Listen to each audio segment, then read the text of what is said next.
আজকের ভিডিওতে আমরা দেখব সূর্যমুখী তেল কিভাবে উৎপাদিত হয়। সূর্যমুখী সাধারণত উষ্ণ জলবায়ুতে জন্মায় এবং প্রচুর সূর্য আলোর প্রয়োজন হয়।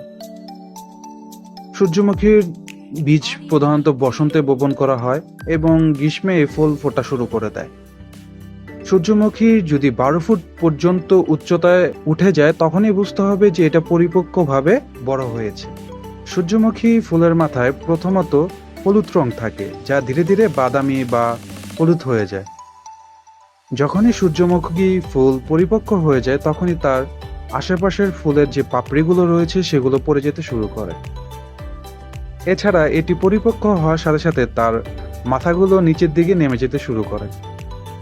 এটি সাধারণত বীজগুলির সম্পূরক রূপে বিকৃত হওয়া এবং এর ওজনের কারণে হয়ে থাকে এবং এ পর্যায়ে বীজগুলো খুব সহজেই ফুল থেকে বেরিয়ে আসে। বীজগুলোকে সম্পূর্ণভাবে বের করার জন্য গাছগুলোকে কাটা হয়ে থাকে এবং পরবর্তীতে এটি থেকে বীজগুলো সংরক্ষণ করা হয়।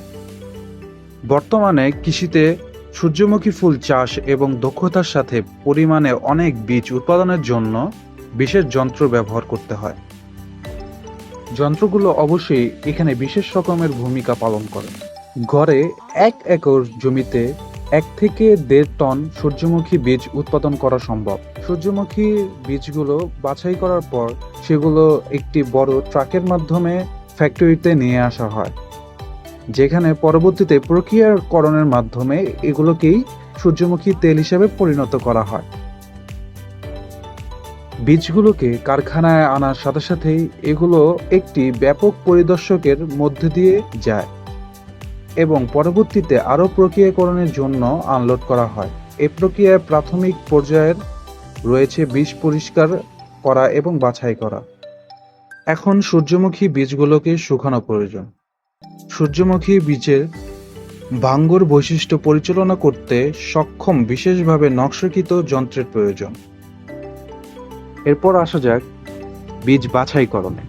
এটির জন্য প্রয়োজন উন্নত মানের মেশিন, যেখানে বীজ বাছাইকরণ করা হয় এবং বীজ থেকে নানা রকম ময়লা আবর্জনা আলাদা করা হয়, যাতে গুণগত মান 100তে 100 থাকে। বীজ বাছাইকরণের পর আসে রোস্টিং প্রসেস, যার মাধ্যমে এটির স্বাদ এবং গুণকে আরো বাড়িয়ে তোলা হয়।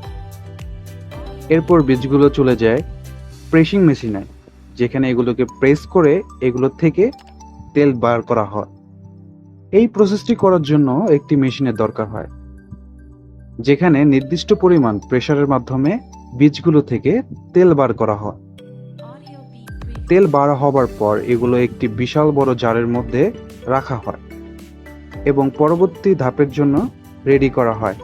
ঠিক এভাবেই তৈরি করা হয় সূর্যমুখী তেল, যার মধ্যে থাকে সবচেয়ে কম ফ্যাট এবং যা ব্যবহারে লাভজনক। তো বন্ধুরা, আজকে এই পর্যন্ত। আবারও দেখা হবে নতুন কোনো ভিডিও নিয়ে। সবাই লাইক, কমেন্ট এবং সাবস্ক্রাইব করতে ভুলবেন না।